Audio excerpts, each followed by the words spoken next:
Los rebeldes, a través de un mensaje transmitido por la televisión siria, proclamaron a Siria como un país libre. El líder rebelde Abu Mohammad al-Jolani afirmó que el objetivo principal fue liberar a Siria de un régimen opresivo. Probando, creo que se me escucha mejor así. La caída de Bashar al-Assad tiene sus raíces en la primavera árabe, en el 2011. Recordemos que eso fue un movimiento de protestas populares que exigía reformas democráticas en varios países del Medio Oriente. Por lo menos en el caso de Siria, que es el país donde vamos a hablar el día de hoy, las manifestaciones pacíficas contra la represión, la corrupción, la falta de libertades, estas manifestaciones fueron violentamente reprimidas. Esto llevó a una guerra civil que ha sido bastante prolongada, de hecho. La fragmentación del país permitió la aparición de grupos armados que manejaron el país, y uno de ellos fue Hayat Tahrir al-Sham, que es HTS, que es básicamente el grupo del que vamos a hablar el día de hoy, que bueno, aprovecharon ese desgaste del régimen de más de una década de conflicto, además de que sanciones internacionales, como usted bien sabe, y una economía colapsada y mismada.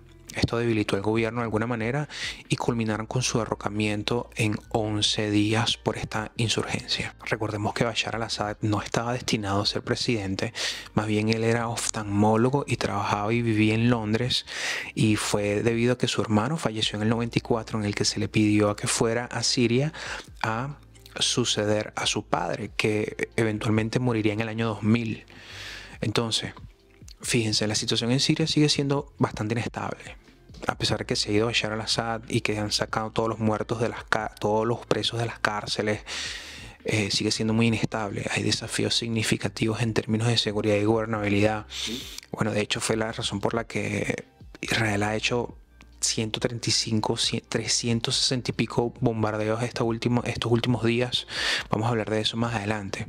Fíjense, la comunidad internacional incluso observa de cerca estos acontecimientos para ver pues cómo se maneja con este nuevo liderazgo, y están midiendo o están observando cuál es la autoridad que tiene este nuevo grupo islamista. El HTS, como les decía, es un grupo islamista suní que ha desempeñado un papel crucial en el conflicto sirio por estos, diríamos, 7 años.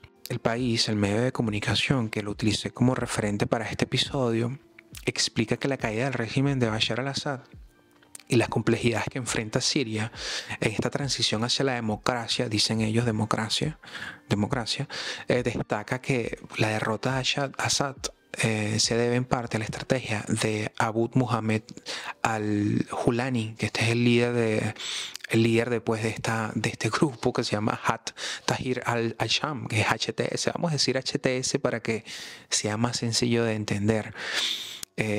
Bueno, este líder aprovechó la distracción de Rusia en Ucrania, la presión de Israel sobre Irán, sobre Hamas, sobre la franja, para lanzar esta ofensiva decisiva.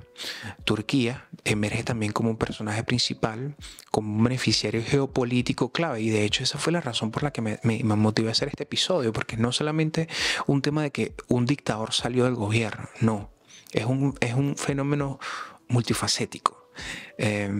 Turquía emerge como un beneficiario geopolítico porque ha estado interviniendo militarmente en Siria muchas veces, en muchas ocasiones, tutelando de hecho a la coalición nacional de Siria, la SNS. Aunque la caída del régimen abre también de hecho una ventana a la democracia, la situación de hecho es frágil y compleja. Les voy a decir por qué. Existen riesgos de enfrentamientos internos y la posibilidad de que se instaure una nueva forma de autoritarismo para estabilizar el país. Esto llama la atención porque en muchos de mis episodios he explicado que la democracia como sistema todavía es un modelo que todavía no se sabe si realmente funciona, a pesar de que todavía se mantienen debates al respecto. Entonces se sabe que tienen que utilizar alguna especie de modelo autoritario para poder restablecer las normas, así como se instaló quizás en Singapur hace ya más de medio siglo. Además, potencias regionales como por ejemplo, bueno, Turquía, que mencioné, Israel, tienen estos intereses en Siria y es muy poco probable que permitan el establecimiento de un régimen político que no se alinee a sus objetivos estratégicos. ¿Y por qué les digo esto? Fíjense que Estados Unidos tiene relaciones con algunos países del mundo árabe que no son necesariamente democráticos. Ahí no les interesa demasiado apelar pues a la moral política que tenemos en Occidente. Pero bueno, fíjense que en conclusión, la salida de Bashar al-Assad representa una oportunidad para la democracia en Siria. Les explico, tras la caída del régimen se ha establecido un gobierno de transición encabezado por un hombre llamado Mohamed al-Bashir como primer ministro interino hasta marzo del 2025. Esto no es un hombre independiente, esto es un hombre salido precisamente de la coalición THS, de este grupo. Este nuevo gobierno se ha manifestado pues su compromiso de garantizar los derechos de todos los grupos religiosos y han instado a los sirios en el extranjero a regresar para participar en la reconstrucción del país. Recordemos que este nuevo grupo está tratando de crear una imagen muy transparente, democrática, si se quiere, del país, porque ellos no son tontos. Uno piensa que ellos son gente que está en guerra y no entienden el lenguaje de la diplomacia. Y la verdad es que muchas veces sí, a pesar de que son grupos terroristas. De hecho, este grupo que está en el poder es catalogado como un grupo terrorista y de hecho estuvo muy cerca de Al-Qaeda y estuvo tratando de desligarse por muchos años de Al-Qaeda precisamente para crear esta imagen de diplomacia, de grupo que puede pues, negociar con varias facciones. Les voy a explicar algo. Fíjense que Israel está bombardeando algunos lugares en Damasco, como buques de guerra sirios, depósitos de armas, baterías antiaéreas, aeropuertos militares y decenas de sitios de producción de armas, debido a que quiere neutralizar posibles amenazas por parte de este nuevo grupo suní, que bueno, asumirá en el 2025. Entonces ese temor que tiene Israel de que este grupo tome las decisiones incorrectas, previniendo esto, empezaron a bombardear muchos de estos lugares y estamos hablando que en solamente 2 días fueron 360 bombardeos. Es una locura. En el caso de Turquía, la cosa es todavía mucho más interesante. ¿Por qué? Porque tiene sus propios intereses.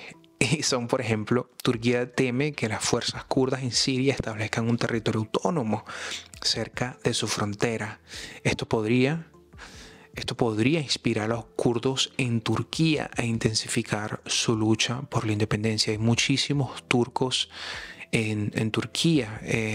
A ver, es decir, vamos a establecer los términos. Turquía tiene una población kurda grande, ¿ok? Creo que no quiero confundirme y no quiero confundirlos ustedes.